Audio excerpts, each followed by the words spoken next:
तब उर्वशी ने कपड़े पहनते हुए कहा कि हे ऋषि, मेरे स्वरूप को देखकर यहाँ अन्य इस बनखंड के, इस वन के, डिवीजन के, इस टुकड़े के जितने ऋषि महर्षि थे उनके वो तो डामाडोल हो गए और छोड़कर इस तपने खड़े होकर लागे देखने मेरे को।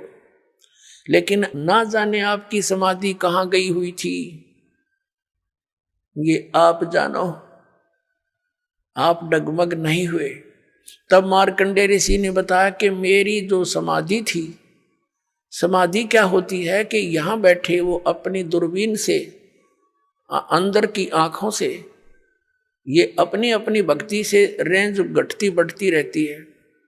वो कह रहा कि मैं ब्रह्मलोक में मैं डांस देख रहा था और वहां नाचने वाली औरतों की तेरे जैसी तो 7-7 नौकरानी थी।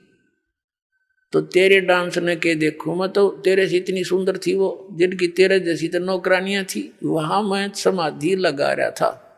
अपने आत्माओं, ये तत्व ज्ञान है, इससे दूध और पानी छनेगा, अलग अलग हो जाएगा।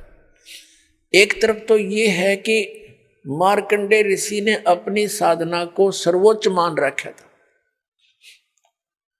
तो उर्वशी कहने लगी कि महाराज, आप एक बार इंद्रलोक में चलो।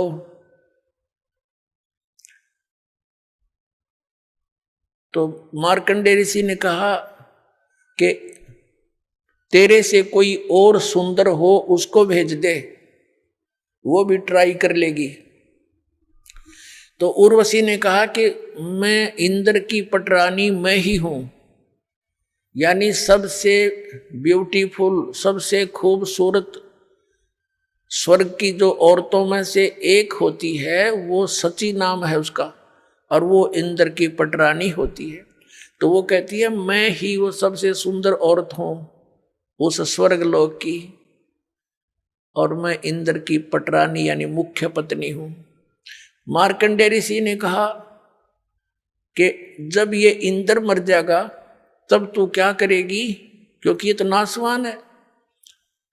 पर उसने सची ने कहा, उर्वशी ने कहा, यानी उर्वशी ने कहा कि मैं 14 इंद्र भोगूंगी। अपने आत्माओं, अपना पैमाना लगा लियो, आप क्या भक्ति कर रहे हो और क्या प्राप्ति होगी इस मार्ग को छोड़कर अन्य जो साधनाएं करते हो वहां से। अब वो क्या कह रही है उर्वशी, वो कितनी पुण्यात्मा थी, उसने कितने धर्म और पुण्य किए होंगे। वो कह रही है